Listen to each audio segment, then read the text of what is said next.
এক নম্বর প্রশ্ন, আল্লাহ এখন কি করতেছেন? আল্লাহ এখন নিচে নেমে বলে, উত্তরটা তো দিলেন না, উত্তর পাইলেন না এখন আপনি এরকম বোকা। আরে আল্লাহ তাআলা তো এই সময় এই কাজটাই করলেন, আপনার মতো ইংরেজকে, আপনার মতো ইংরেজ মেহমানকে, বাদশার দরবারের মেহমানকে বাদশার সাথে বসাছিলেন, আল্লাহ তাআলা আপনাকে অপদস্থ করে অপমান করে নিচে নামাইলেন, আর আমার মতো 10 বছরের নাবালক বাচ্চাকে বাদশার স্থানে বসাইলেন। আল্লাহ তাআলা তো এখন এই কাজটাই করলেন, বলেন সুবহানাল্লাহ। তো ইজ্জু মান তাশা وتذل من تشاء بيدك الخير। সম্মানের মালিক কে? কথা বলেন, সম্মানের মালিক কে? অসম্মানের মালিক কে?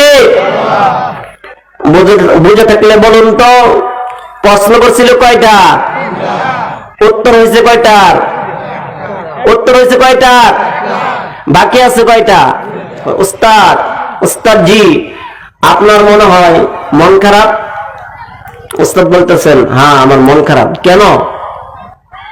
কয় ইংরেজ খ্রিস্টান বাদশার দরবারে আসছে, আয়সা দরবারে আলমদেরকে 3টা প্রশ্ন করছে, দরবারে আলমরা একটা প্রশ্নের উত্তর দিতে পারে নাই। কি প্রশ্ন? এই প্রশ্ন।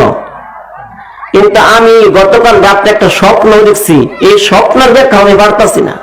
কি স্বপ্ন দেখছেন? বিশাল বড় একটা গাছ দেখলাম, এই গাছের একটা সুড়ঙ্গ আছে, আর এই সুড়ঙ্গের সামনে আরেকটা বিশাল বড় জন্তু বসা, চতুষ্পদ জন্তু। এই সুড়ঙ্গ দিয়ে একটা বিশাল বড় বাঘ বের হইয়া ওই চতুষ্পদ জন্তুকে গিলে ফেলল। আমি এই স্বপ্নের ব্যাখ্যা পারি না। 10 বছরের নাবালক বাচ্চা ইমাম আবু হানিফা, আমাদের ইমাম আবু হানিফা, উনি বললেন, উস্তাদ জি আপনি এই স্বপ্নের ব্যাখ্যা পারেন না? এটা তো পানির মতো সহজ। এটা কিসের মতো সহজ? আমার কথা কি আপনারা বুঝতেছেন? পানির মতো সহজ। কি এটার ব্যাখ্যা?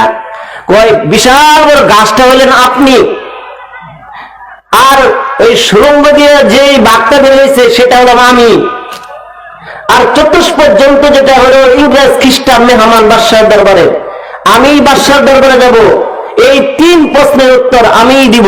সুবহানাল্লাহ বলবেন না? কয় বছরের নাবালক বাচ্চা? কথা বলেন, কয় বছরের নাবালক বাচ্চা? দরবারে আলমরা উত্তর দিতে পারে নাই, উনি বলতেছেন আমি এর উত্তর দিব। বাদশার দরবারে গেছেন, গেট দিয়ে ঢুকছেন, বাদশাহ মহোদয়কে ডাক দিয়ে বলতেছেন, বাদশাহ মহোদয় আপনার দরবারে নাকি ইংরেজ খ্রিস্টান আছে মেহমান হিসাবে, আপনার দরবারে আলমদেরকে 3টা প্রশ্ন করছে, কেউ উত্তর দিতে পারে নাই, আমি উত্তর দিব। বাদশাহ তাকায় দেখে নাবালক বাচ্চা, রাগে, এই বেয়াকুব, এই দারোয়ান কোথায়? এই নাবালক বাচ্চা কিভাবে আমার মজলিসের মধ্যে ঢুকলো? ওদিক দিয়ে ইংরেজ মেহমান হাসে, নাবালক বাচ্চা বলে কি?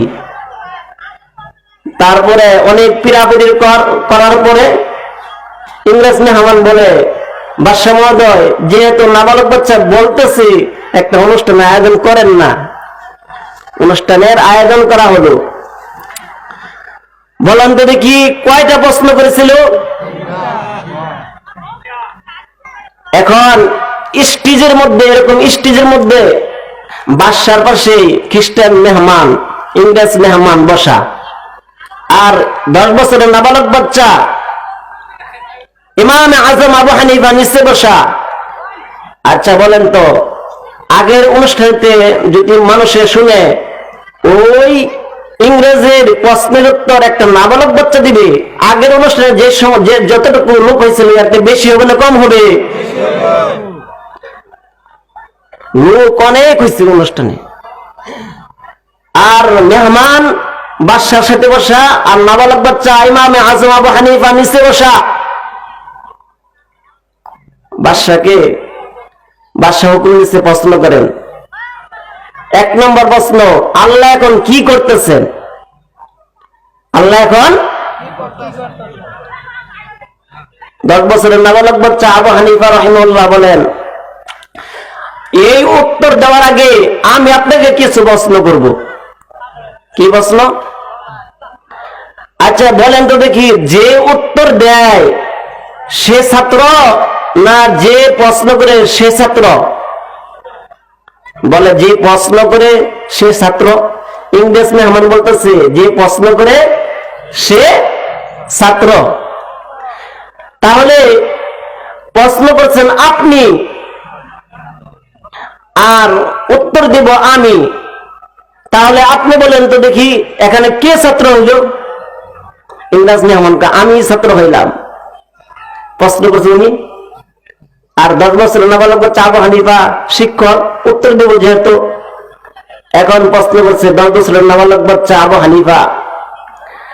আচ্ছা আপনাকে আরেকটা প্রশ্ন করি, শিক্ষকের মর্যাদা বেশি না ছাত্রের মর্যাদা বেশি? হ্যাঁ, শিক্ষকের মর্যাদা বেশি না ছাত্রের মর্যাদা বেশি? নাবালক বাচ্চার প্রশ্ন শুনে মাথা হয়ে গেছে গরম, বাধ্য হয়ে বলে যে শিক্ষকের মর্যাদা বেশি। তাহলে শিক্ষকের মর্যাদা যদি বেশি হয়ে থাকে, শিক্ষক বসে রয়েছে নিচে আর আপনি বসে রয়েছেন ছাত্র এর উপরে, এটা কি বেয়াদবি নয়? সকলেই মজলিসের সকলেই এক বাক্যে বলে উঠলো, হ্যাঁ এটা তো বেয়াদবি। বাধ্য হইয়া নিচে নামছে, আর 10 বছরের নাবালক বাচ্চা উপরে উঠছে। নিচে নামা বলে, আচ্ছা এরকম অপমান হওয়ার কারণে কি একটু নত হয় নাই? নিচে নেমে বলে, তা উত্তরটা তো দিলেন না। উত্তর পাইলেন না এখন আপনি এরকম বুকা? আরে আল্লাহ তাআলা তো এই সময় এই কাজটাই করলেন। আপনার মতো ইংরেজকে, আপনার মতো ইংরেজ মেহমানকে, বাদশার দরবারের মেহমানকে বাদশার সাথে বসাছিলেন, আল্লাহ তাআলা আপনাকে অপদস্থ করে অপমান করে নিচে নামাইলেন। আর আমার মতো 10 বছরের নাবালক বাচ্চাকে বাদশার স্থানে বসাইলেন আল্লাহ তাআলা তো এখন এই কাজটাই করলেন। বলেন সুবহানাল্লাহ। তো ইজ্জু মান তাশা ওয়া তুযিল্লু মান তাশা বিয়াদিকাল খায়র। সম্মানের মালিক কে? কথা বলেন, সম্মানের মালিক কে? অসম্মানের মালিক কে? বুঝে থাকলে বলুন তো, প্রশ্ন করছিল কয়টা? উত্তর হয়েছে কয়টার? উত্তর হয়েছে কয়টার? বাকি আছে কয়টা? 2 নম্বর প্রশ্ন, আল্লাহ এখন কোন দিকে তাকিয়ে আছেন? এখন 10 বছরের নাবালক বাচ্চা স্টেজের মধ্যে বৈশা বলে একটা মোমবাতি ধরান। মোমবাতি ধরাইছে। খ্রিস্টান মেহমানকে প্রশ্ন করছেন এই মোমবাতিটা কোন দিকে তাকিয়ে আছে? কোরআন হাদিসের দলিল দিলে চলবে না, যুক্তিতে দলিল দিতে হবে। সকলে বলে যেই দিক দিকে তাকাই থাকবে মোমবাতির দিকে, সে মনে করবে আমার দিকেই তাকাইয়ে আছে। ঠিক আল্লাহ তাআলাও সব দিকে বিরাজমান। মোমবাতি যেরকম সবার দিকে তাকাই থাকে, আল্লাহ তাআলাও সবার দিকেই তাকাই রয়েছেন। বলেন সুবহানাল্লাহ। প্রশ্নের উত্তর কয়টা হয়েছে? বাকি আছে কয়টা? কয় আল্লাহ কয়জন? কোরআন হাদিসের দলিল দিলে মানব না। আমরা তো গুনি 1 2 3 4 5 এভাবে আমরা গুনি না। আর খ্রিস্টান মেহমানকে বলছে আপনি 10 থেকে গুনে আসেন, 10 9 8 7 6 5 4 3 2 1। একের পরে কি আছে কিছু? ঠিক আল্লাহ তাআলা এক, আল্লাহ তাআলার পরে কিছু নেই। কুল হুয়াল্লাহু আহাদ। হে নবী আপনি বলে দেন আল্লাহ একজন, আল্লাহুস সামাদ, লাম ইয়ালিদ ওয়া লাম ইউলাদ। আল্লাহ তাআলা কাউকে জন্ম দেননি, কার থেকে জন্মগ্রহণ করেননি। ওয়া লাম ইয়াকুল লাহু কুফুয়ান আহাদ। আল্লাহ তাআলার সমকক্ষ কেউ নেই। সুবহানাল্লাহ। এজন্য কোরআন কারীমের মধ্যে আল্লাহ তাআলা এক জায়গায় বলতেছেন ফাআইনামা তুওয়াল্লু ফাসাম্মা ওয়াজহুল্লাহ। যেদিকে তাকাইবা সেদিকে আল্লাহ তাআলা বিদ্যমান। তুমি কোন দিকে যাইবা ডানেও যাইবা সেদিকে